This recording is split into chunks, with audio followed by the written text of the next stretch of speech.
Let me take you on a journey to the coldest place on Earth and its last and greatest wilderness, on a voyage to Antarctica.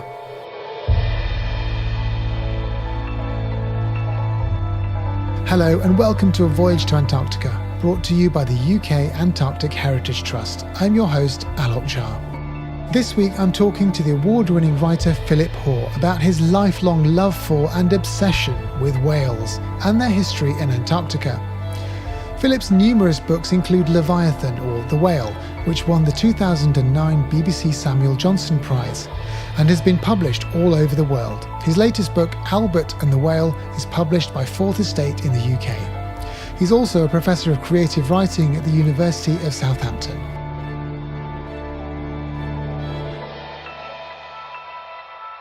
One of the things that, if anyone knows anything about your books, is that you are obsessed and love whales. Where did that obsession start? Well, in a weird sort of way, it did start in childhood, as with many people, rather like sort of liking dinosaurs. Although for me, it was a very disturbing experience ultimately, because I really was tuned into whales, I suppose, by the whole Save the Whale movement of the late 1960s, early 1970s. And I suppose that's what sensitized me to the whale, apart from seeing them on Jacques Cousteau's documentaries. We pestered, myself and my sisters, who were equally mad on whales and dolphins, pestered our parents to take us to Windsor Safari Park, which had a dolphinarium. It's now Legoland.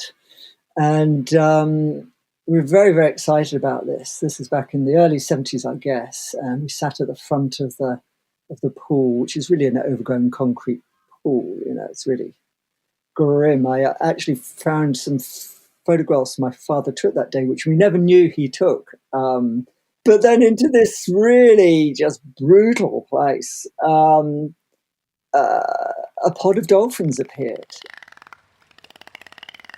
And then the pool was cleared and a big black gate opened up at the other end, and in swam Ramu, who was billed in the programme as our other performer. It was an orca, a killer whale. And for most of your listeners, are very aware of orcas, incredibly social, intellectual, or intelligent, maybe intellectual is pushing it, but certainly intelligent, incredibly successful animals, probably the most successful mammal on the planet, not human beings. Orca have been around in their evolved state for 6 million years, and they are present in every ocean. And this poor benighted creature jumped through a hoop, balanced a ball on his nose, and got a fish as a reward. And for me, that was a kind of a moment of apostasy. I had to stop loving these animals because I saw the way they were treated. So that sort of fast forward from that to the year 2000, when I went on holiday. I went to Cape Cod, and I didn't realise that this is a great whale watching place. And it was only on the day before I was going home, actually, that I realised that you could go out on a boat and see whales. And I was very dubious about this, because I thought this would be another kind of circus performance, a mediated human experience. I kind of expected them to be feeding them with fish as well. And I stood on the prow of this whale watch boat along with all the other hunters. And then half an hour later, in the middle of Stellwagen Bank, which is a protected marine reserve off the coast of New England, 40-foot, 40-ton humpback whale jumped down right in front of me. And that's what started me writing about whales. And I have no scientific background. I have no knowledge in that respect, and I didn't really know that much then. But I just went on this crazy voyage of like talking to scientists, going on the whale watch boats, going out to the Azores eventually, and getting to know the animals in the water. So how did you, at that point, in 2000, when you saw this whale leaping from the water and had this visceral experience that that was, I guess, an emotional experience in some respects, how did you then begin to square what you saw there and the subsequent interest in whales with what you'd seen as a child, this trapped whale? What were you trying to sort of get at?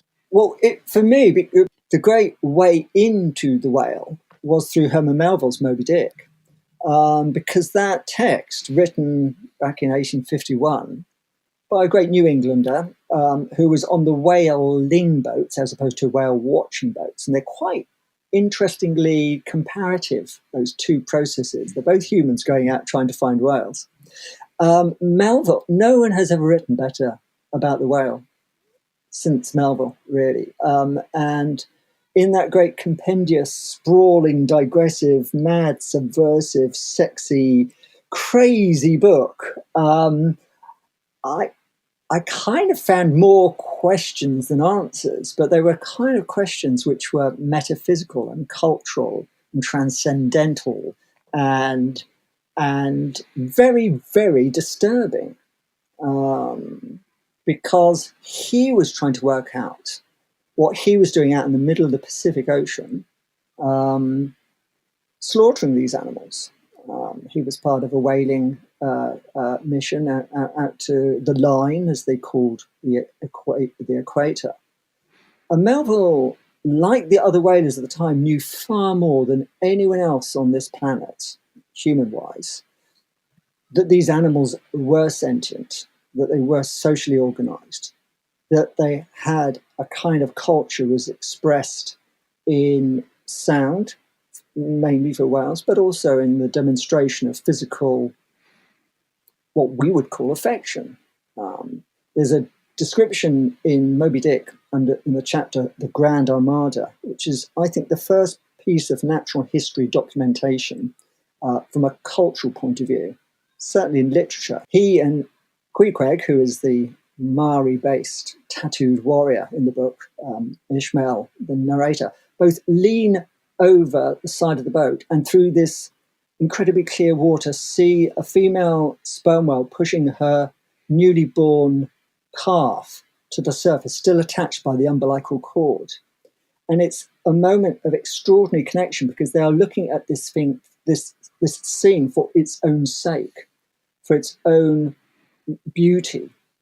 A moment later, they're about to kill them. And then the slaughter in that chapter is terrible to behold. But it's that one point in which Melville allows the kind of emotion that I saw when I was at Windsor Safari Park.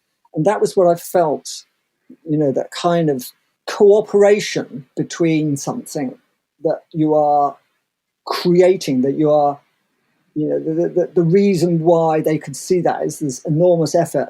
These humans had gone out in this boat all the way to the ocean to kill these animals.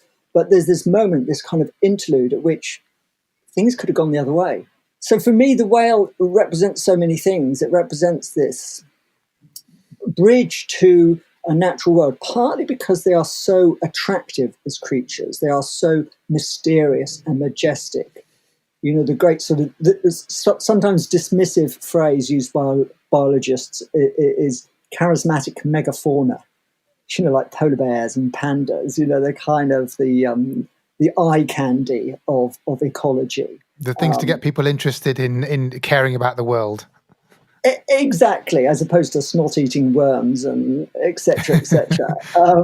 So that's what fascinates me is the whale's experience of human beings. I can write about our experience of whales, but I want to also write about the whale's experience of us.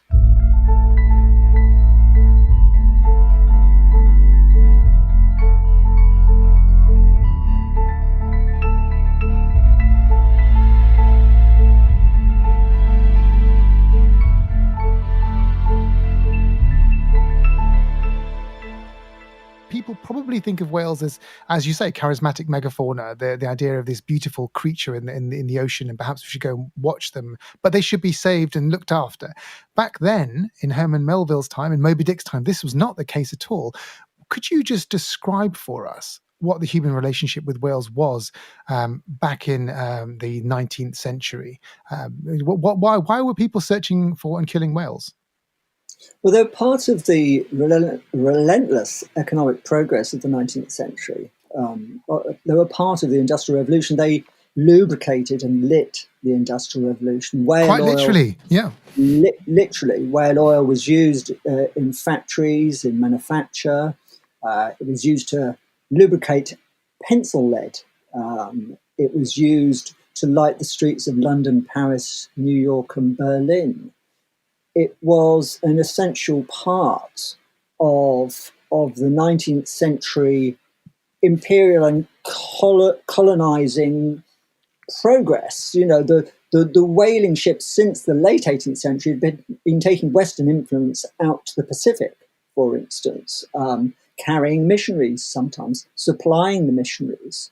So that whole sense of the way the world was being opened up to Western influence was predicated on whales and whaling. You know, the colonies of New South Wales and Tasmania, Van Diemen's Land as it was then called, and New Zealand were really dependent on whaling for their development as viable settlements. And so the whale, as unknown as it was, as unseen as it was, very, very, very few people would have ever seen a whale, and certainly not alive. Mostly your experience of a whale was a slumped, deflated monster, a leviathan on a beach. Yet these animals are really an important part of the economic structure of the Western world. And just to get into the detail, it was a particular part of the blubber of a sperm whale, wasn't it? That was very, very highly prized as an oil for a lot of these purposes. Well, they were called sperm whales because they believed that the oil, as you mentioned, which is actually present in what is in fact the nose of the animal, so the head, the great square, pugnacious square head of a sperm whale is filled with spermaceti oil, and it gets its name because the sailors, when they first pierced that head, thought it was the whale's semen. And this oil is in fact it's an extraordinary material. It's incredibly fine oil, which becomes waxy when it hits sort of cool air. And for the whale, that oil has a unique quality in that it's a bioacoustical medium through which it can focus its sound and intensify its sound.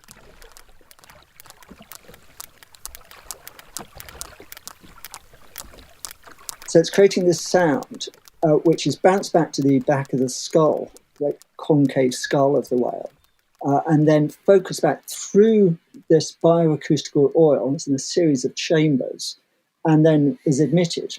And that sound is the loudest sound naturally created by an animal on the planet. It can get to the loudness of an aeroplane. For humans, that oil was prized because it burnt without smoke. The unit of light itself, the lumen, is the measurement of how much light is given off by a certain measurement of a sperm whale candle. And in places like Nantucket, off the coast of New England, there were huge factories just processing these candles, which were the most desirable form of lighting. Whale oil also burnt smokeless in lamps as well. But the oil was used for many other things, for making leather supple.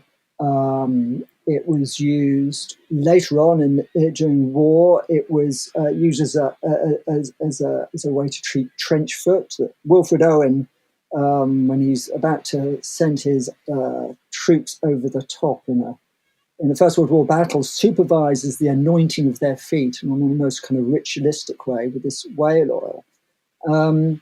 So it's very strange, the paradox again of the whale, that the whale, and the sperm whale, is one of the deepest diving of all whales. It can dive for a mile in depth. It can stay down for 2 hours or more. Yet brings back, as it were, this light giving it energy, as though it's kind of processing the great series of chemical events which life consists of, and that ends up being a candle being burnt in aristocrat's house. Listening to you talking just then, I've got some very, very pleasant flashbacks of reading Leviathan, your book, and and I would recommend anyone who wants to know about all of this stuff to just to go and devour that book. We're talking about how whales have become this they have this magical oil almost that everyone's searching for, that's created almost sort of the aristocratic 19th century lifestyle. And it's also in this hunt for the oil is the reason that the UK, that Britain ends up sort of citing Antarctica, because it's just chasing these animals all around the world. Just can you give us a picture of that time? So we know about we talked on this podcast, and people are probably familiar with the heroic age of Antarctic exploration, the Scotts and the Shacklestons going to the continent and trying to find the South Pole and all of those feats of endurance. But the first sightings of those southern places were from whalers. With the invention of steam-powered ships, and also much more horrifically of grenade harpoons, these animals came within human remit. They hadn't been for Moby Dick, for Herman Melville, fin whales and blue whales, which were sleek and fast, and didn't have a social habit in the way sperm whales and humpback whales have. And suddenly it was kind of open season on these animals. And the slaughter that went on in the Antarctic from the whaling stations established by the British and the Norwegians is incomparable. And much more so because they're so far away from civilization. They're so far out of sight of London and New York and the civilized, quite civilized, centres of commerce and trade, to which these animals are being returned in barrels of oil. They're rendered down, their fat is rendered down, and they end up in the food chain too. In the Second World War, famously, Britain was partly sustained, not in a major way, but certainly whale meat was being eaten. My mother and father recall eating whale meat during the Second World War. There were recipes for whale curry and whale burgers, amazingly enough. And indeed, Southampton, where I'm speaking to you from now, ships were still coming from the Antarctic in the 1960s, laden with whale oil, which became stork margarine. So anyone who ate stork margarine in the 1960s was eating whale. You couldn't really avoid whale, actually, in the up until the 1960s, and probably even the early 70s. It was still part of the economy of the West.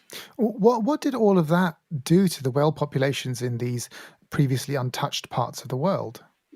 An incredibly good question.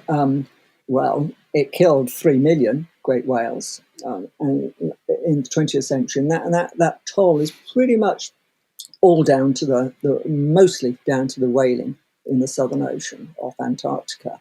And of course, they were killing the largest animals, the largest blue whales. And we know that they were experiencing, certainly at the beginning of the 20th century, blue whales which were larger than they reach now,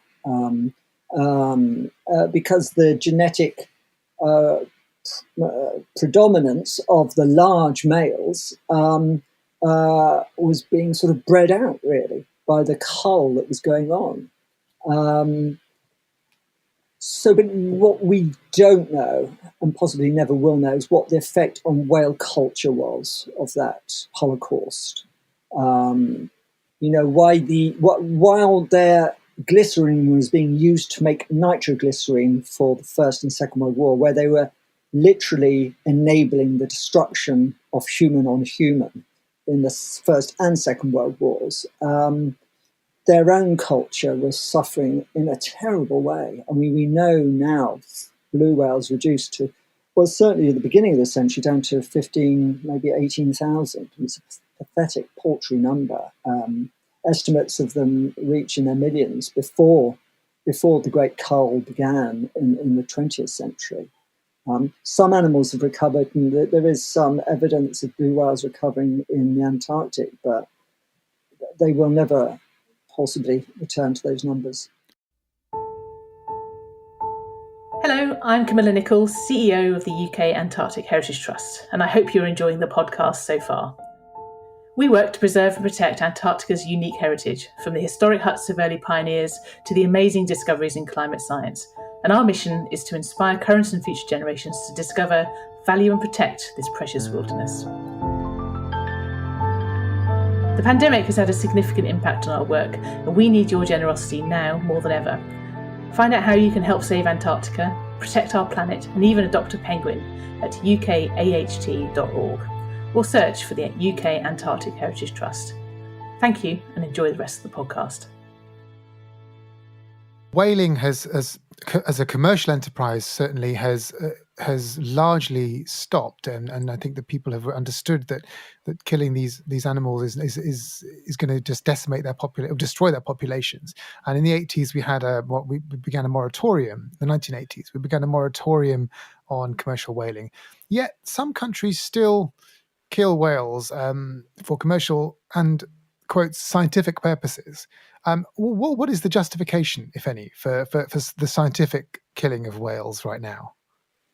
Well, countries such as Norway, Japan, Iceland, North America, the USA, they hunt whales from a cultural basis, as an indigenous economy. The problem with that is, of course, they're not using traditional methods to kill whales. They're using grenade harpoons and remote killing operations, which are intensely cruel. I mean, these animals can take 3.5 hours to die. And these are animals which, I don't believe in hierarchies of organisms, but they're certainly very, very intelligent, sensate creatures. If you see a whale, and I've often seen humpback whales, for instance, where when they're feeding, seagulls will sort of land on their backs. The whale will quiver with the feeling of a bird on its back. But the whale is an incredibly, it's like us, you know, it's a very sensate creature. And the idea of killing these animals, in countries such as Norway and Japan reason that there are species of whales such as the minke whale, they're a resource to be fished. It's a different cultural attitude. And if you go to Iceland or Norway, there will be whale on the menu. How do you feel about that? Not, I mean, if you're talking about an indigenous tradition, it's difficult to argue about it. But if you're talking about, as in Iceland, for instance, where whale meat consumption is very much a touristy thing. You know, tourists think this is what you do when you go to Iceland. That's much more ambiguous. So even putting aside the fact that you would never be allowed to slaughter a domestic animal for consumption in the way we kill whales. I mean, if it took cows 3.5 hours to die, no one would accept that. I hope. And yet, these very rare wild creatures are killed in that way. Around the world, though, apart from these examples you've talked about, where there's an indigenous tradition in the use of whales like this, around the world, now, what's your sort of impression of how well we're protecting or trying to protect whale populations? Whales are dying in bycatch, because they are being caught in nets, which ultimately kills them very slowly, either through necrosis. The nets get caught around the peduncle, the part of the tail which meets the body where it's narrow, and that can just rot off. It can lash around, fishing nets can lash around the head of a whale. I've seen that myself a number of times, stops them feeding properly. But then there are other, of course, anthropogenic causes of whale death, which are more insidious, such as chemicals in the ocean, which pass through the food chain through whales and impact their immune systems.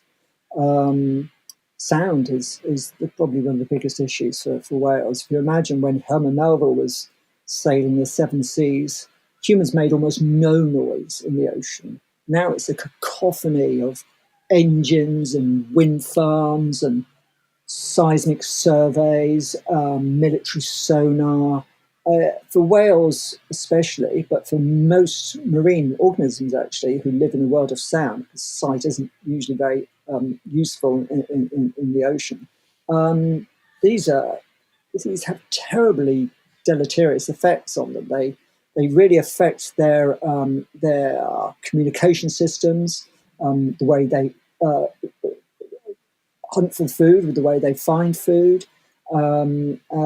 And really, we know also they do induce a great deal of stress, so that we know, for instance, there's a resident population of orca in the northern waters around the UK which have not had a viable calf for the past 10, 15 years. Can I ask you about the sort of position and importance of animals like whales in an ecosystem? Of course, they're top predators, so that if you take them out, that affects the food chain and then the populations of animals in the sea. But also, we're learning at the end of their lives, whales' bodies themselves can be quite useful stores of carbon. So they can be unlikely climate heroes in a way over their long lives.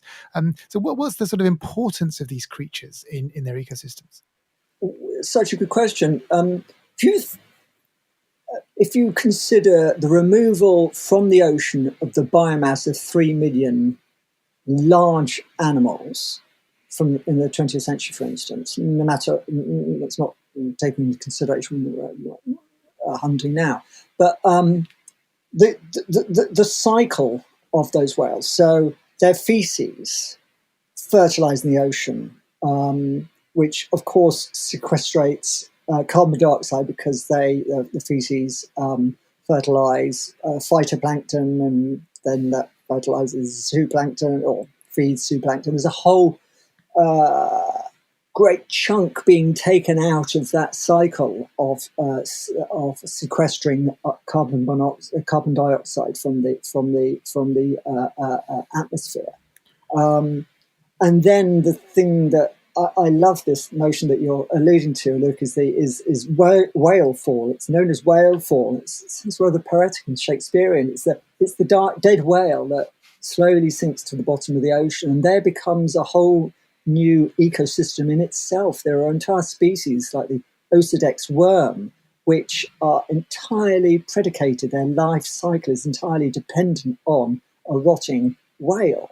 If you think of the amount of nutrition that's released by that through its flesh and its bone, you have these bone-eating worms.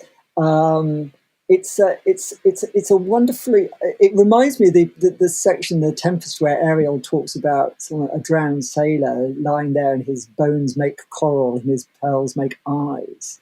And there's something very beautiful about that process, because it's the process of life as much as it is the process of death. Can I just wind up by asking you why Antarctica matters to you? Rather like the whale, there's something unreachable and huge and numinous and mysterious, but real, and that one day you might get to go there, and one day you might have that experience.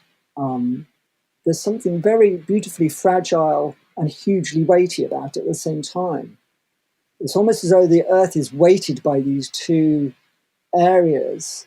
Especially with the Antarctic, because we in the northern hemisphere feel as though we're weighted by ice. It's a kind of center of gravity thing in a way that that holds us in place. It gives us a sense of security in a strange sort of way. So for me, there's still it's an impossibility. It's an impossibility that the world should still be partly frozen, as though it still could develop in another way or go another way. It's like history frozen. Philip, thank you very much indeed for your time. Great pleasure. Thank you very much.